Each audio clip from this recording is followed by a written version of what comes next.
Good morning, students. Uh, in our previous lecture, we have discussed about Torudat, who is the poet of Casuarina tree. This poem, which is prescribed in your syllabus, and this is the first poem. Okay, so today we are going to go through the poem, Our Casuarina Tree, a poem by Toru Dutt. Let's first go through the synopsis of the poem. Our Casuarina Tree is a poem published in 1881 by Toru Dutt, an Indian poet.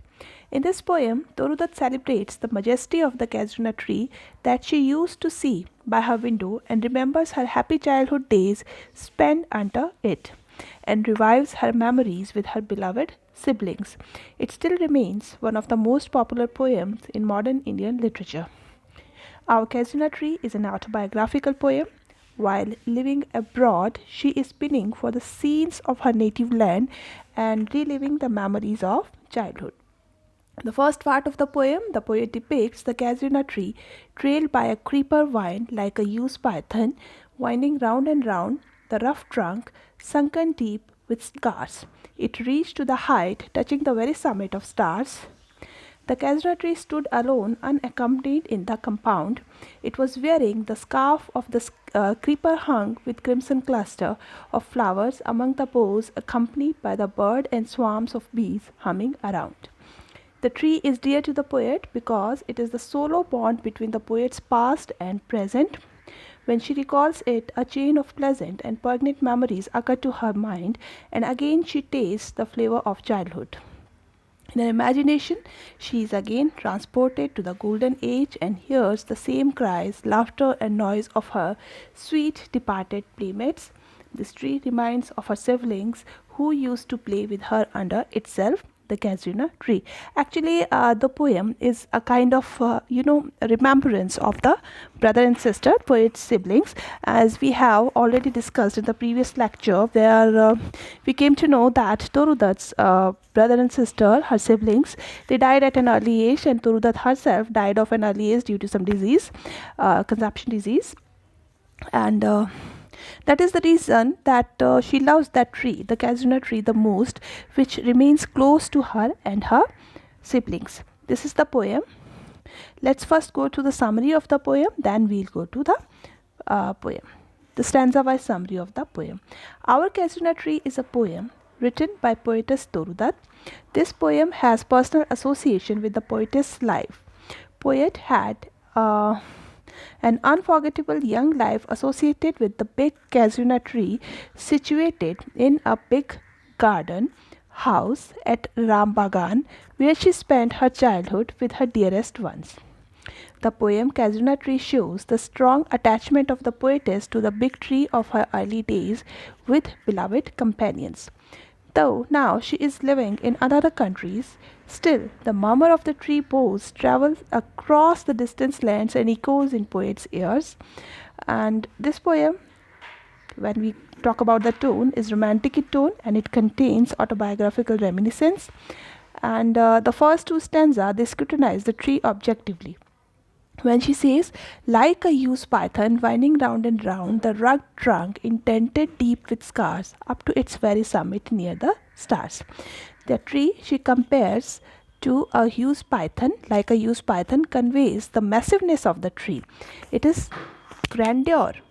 Its grandeur is in its height and age. The rugged trunk indented deep with scars up to its very summit near the stars. The tree is a source of life and wears the scarf of creeper with casuarina flowers. Birds and bees gather here, and song, bird at night, is endless and sweet. The second stanza, where she says, when the first my casement is wide open thrown. So this stanza moves from the objective description of the tree to the impact it has on the poem narrator, whose eyes delighted on its jest. The power of observation and the selection of the detail instill the poem with interest. There is a grey baboon sits alone like a statue, while its puny offspring leap about and play. The kokilas, or the nightingales, hailing the day near and far. The sleepy cows are walking under the tree, through the meadow. and on the big tank in the garden, the massive tree is reflected. The blooming snow white water lilies, and now they make the scene more charming. In the next stanza, the third stanza, where she says, but not because of its significance, the poet is dear to the soul. She says that happily to the unknown land may reach. So, the poetess here says that she affirms the tree is so dear to her, not because of its magnificence, but for the memories of her childhood beneath the boughs of the tree with her beloved companions. It has been many years now, and still she gets energy from her sweet childhood memories beneath the tree. The tree is ever dear to her and capable of to fill her eyes with tears.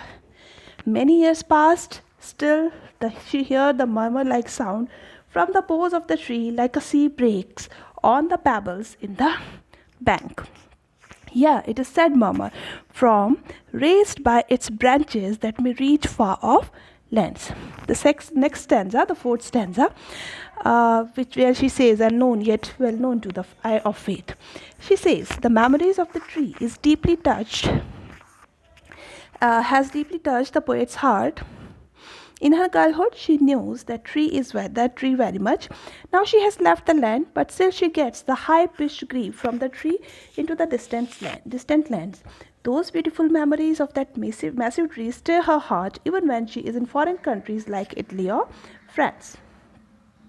Then, in the fifth stanza and the last stanza, she says, therefore, I fain would consecrate a lay, and she wishes to dedicate the poem in the honor of her beloved tree and her companions associated with the tree.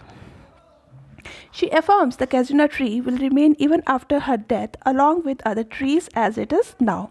Also, she affirms that this poem written in praise of this beloved casuarina will always memorize the world about her beloved casuarina tree. The poetess wishes the immortality of her verse and ends with a delightful line where she says, may love defend thee from oblivion's curse. May you be saved from this curse of forgetfulness, that is death, which makes you forget each and everything. So, as we come to know, the poem talks about the love from those we love, but those who are no more with us. And this kind of love makes us, it gives us kind of feeling. It makes us feel that, makes us to, understand what is the loneliness after they leave to us. And there are few things which are associated with those people which give us solace, which give us comfort, which give us a kind of relaxation amidst the worries of the life. And amongst these things is the casuarina tree, because everything is in this world is perishable, it's transient, but there are few things which live long. So she wants to write a poem not in the memory of her brother and sister only, but in the memory of this tree also, which is associated with her brother and sister. So through this poem she wants to immortalize not only the tree but also her siblings to whom she loves the most. Okay, so this is the summary of the poem. We are going to read the whole poem in the next lecture. Thank you very much.